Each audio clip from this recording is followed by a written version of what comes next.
महीना वैन के 800 रुपए बचाने के लिए हम लोगों ने साइकिल से स्कूल जाना चालू कर दिया था। ये हो गई।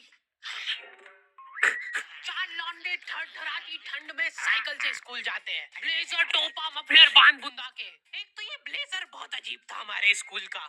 2 जेब थी हमारे ब्लेजर में और 2 ही अंदर की साइड थी। हमारे स्कूल वालों को लगा कि बाहर जेब का क्या ही यूज हो सकता है, इसलिए उन लोगों ने बाहर जेब ही नहीं दी। क्या करूं मैं इस जेब का? ठंडी लग रही है तो हाथ अंदर वाली जेब में ही डाल के चलना पड़ता था। कोनी से साइकिल चला जाते थे हम लोग स्कूल। सबको ऐसा लगता था कि हम लोग अपाहिज हैं। और फिर एकदम से हम लोग हाथ बाहर निकाल लेते थे।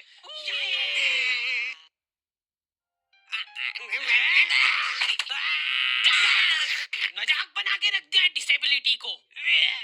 अपाहिज लोगों की रिस्पेक्ट कम हो गई थी हमारी वजह से, लेकिन लड़कियां खुश हो गई थी इस इनोवेशन से। उनको लगा था कि ब्रा का खर्चा नहीं करना पड़ेगा, अपना जो भी सामान है उसको एकदम जेंटली इन जेबों के अंदर प्लेस कर देंगे। लेकिन इसमें एक छोटी सी दिक्कत थी। स्कूल वालों ने लड़कियों के ब्लेजर में एक ही जेब रखी थी। तुम लोग नहीं समझोगे कितना मुश्किल होता है एक ही जेब में इतना सारा सामान घुसाना। हर रोज लेट होते थे हम लोग स्कूल, क्योंकि मेरी साइकिल की चेन ढीली थी। थोड़ी सी भी स्पीड बढ़ाते थे तो वो चेन उतर जाती थी। लेकिन पापा ने मेरे को प्रॉपर ट्रेनिंग दे रखी थी चेन चढ़ाने की। एक जना ऐसे खींचेगा टायर, उतने में अपने को पाने से फटाफट कस देना है। ये हो गई टाइट। बैग में पाना पेचकस रख के लाना पड़ता था मेरे को स्कूल, कि कभी भी रास्ते में चेन उतर सकती है। इमेजिन करो एक बार कि तुम चुपचाप वैन में बैठ के जा रहे हो, बीच सड़क में 4 लौंडे साइकिल पलटा के ये फटाफट क्लास में बैठे हुए मेरे को डर बना रहता था कि कोई गलती से मेरा बैग चेक नहीं कर ले। तो आज हम लोग पढ़ेंगे टेंस। सबसे घटिया, वाहियात, नीच टॉपिक लगता था मेरे को टेंस। पास्ट, प्रेजेंट और फ्यूचर तक बात ठीक थी। प्रेजेंट कंटीन्यूअस टेंस क्या होता है? Simple past, past continuous. मतलब वो बीत चुका है पर चल भी रहा है। क्या है ये? कितना भी समझ लो इस टॉपिक को, एग्जाम में जाके तुमको अंदाजे से ही सेंटेंस चूज करना पड़ेंगे कि ये सुनने में अच्छा लग रहा है तो यही होगा सही। एग्जाम में इन्विजिलेटर हमको क्वेश्चन पेपर पे कुछ नहीं लिखने देता था। इनको ऐसा लगता था कि हम लोग क्वेश्चन पेपर पे आंसर लिख लिख के चीटिंग करेंगे। लेकिन हमारी क्लास के बच्चे एडवांस हो गए थे। ये पूरी की पूरी आंसर शीट एक्सचेंज कर लेते थे कि तू लिख के दे, देखो आता है तो। बोर्ड एग्जाम थी यार हमारी, और हमारे स्कूल वाले बोर्ड एग्जाम को बहुत सीरियसली लेते थे। अलकायदा टाइप ट्रेनिंग मिली थी हम लोगों को। एग्जाम देते हुए कहीं से भी बॉम्ब गिर सकता है, लेकिन तुम्हारे हाथ नहीं रुकना चाहिए। चाहे तुमको क्वेश्चन आता हो या ना, कुछ न कुछ लिख के ही आना है। हमारा एक ही मकसद होना चाहिए, आंसर शीट भरना। नहीं आए तो भी कुछ भी लिख के आ जाओ। मेरे को ये नहीं समझ आता कि मैं कुछ भी कैसे लिख के आ जाऊं। मेरे को आता ही नहीं है, क्या लिखूं मैं? एक तो हमको इतना डरा धमका के भेजा गया था ना सेंटर पे, मैं नर्वसनेस में जाके अपना नाम भूल गया वहाँ पे। इन्विजिलेटर ने नाम पूछा, मैं सोच रहा हूँ क्या हो सकता है। बेटा नाम, नाम तुम्हारा। 2 मिनट। हाँ हेलो मम्मी, मेरा नाम क्या है? बोर्ड एग्जाम के नाम पे इतना डरा दिया था ना स्कूल वालों ने हमको, अच्छे अच्छों का भूत निकल जाता है टट्टी के साथ मिक्स होके। तुम लोगों का एक सेंटर आएगा जिसके चारों तरफ सैनिक तैनात रहेंगे। बिना एडमिट कार्ड के वहाँ पे आसपास भी भटकते हुए मत दिख जाना, जिंदा जला देंगे वो लोग। और अगर चीटिंग करते हुए पकड़ा गए तो ना तो तुम हमको जानते हो ना हम तुमको जानते हैं। हम लोग एग्जाम वाले दिन सेंटर पहुंचे तो बच्चों से ज्यादा सिक्योरिटी थी वहाँ पे। आज तक इतनी सिक्योरिटी मैंने एयरपोर्ट पे भी नहीं देखी थी। आर्मी वगैरह खड़ी थी वहाँ पे टैंक लेके। वो सिक्योरिटी वाले एक एक रबड़ का रैपर निकाल के देख रहे थे कि उसके पीछे तो नहीं लिख के लाया कुछ। क्या लिख लूंगा मैं इतनी सी जगह में? लिख भी लिया तो मेरे को ही समझ नहीं आएगा कि क्या लिखा है। कुछ चीजों का मेरे को लॉजिक ही समझ नहीं आया था कि तुम नंबर वाली घड़ी पहन के नहीं जा सकते हो, पहनना है तो कांटे वाली पहनो। Free, fun, and effective.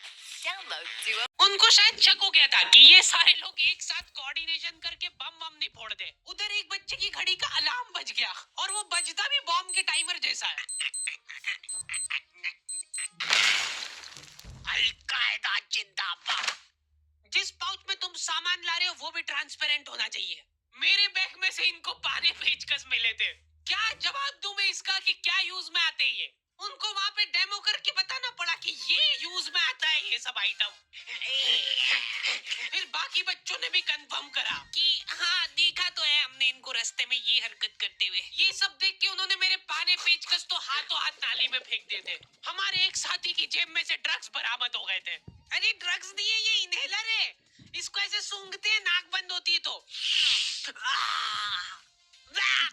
नाक खोलने के बाद भी अगर तुम इनहेलर को पूरी ताकत से सूंघते हो, आंखें दिमाग में ठंडक हो जाएगी तुम्हारे। वो बच्चे नहीं होते जो पूरा साल टाइम पास करते और एग्जाम के एक दिन पहले पढ़ के एग्जाम देने आ जाते हैं। वो बंदे की मैं कोशिश ही कर पाया था सिर्फ। मैंने सोचा था आखिरी रात मेरी है, रात भर मैं पूरा सिलेबस चाट जाऊंगा, पर मैं एग्जाम के एक दिन पहले ही बीमार पड़ गया। सर्दी हो गई मेरे को, तो मैंने सोचा ठीक है अभी थोड़ा रेस्ट करते, सुबह उठ के पढ़ाई करेंगे। नाक बंद हो गई भाई, नींद ही नहीं आ रही है।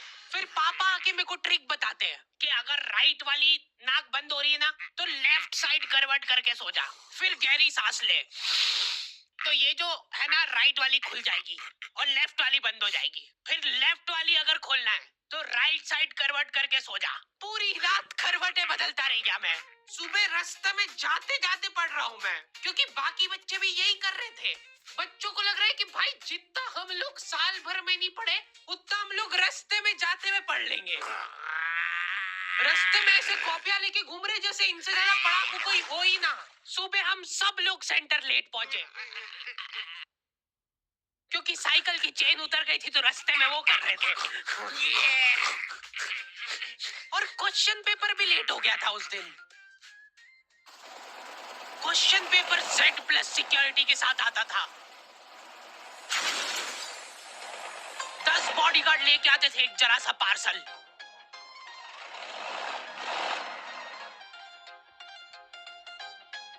और फिर देने के बाद बोलते थे ये असली पार्सल नहीं है।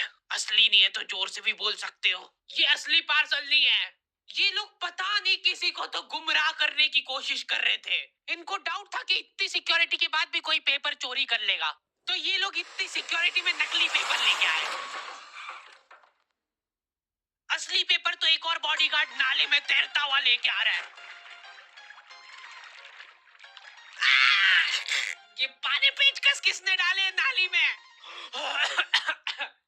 ये लो। मजाक कर रहे थे हम तो, यही है असली क्वेश्चन पेपर। जाओ बांट दो फटाफट।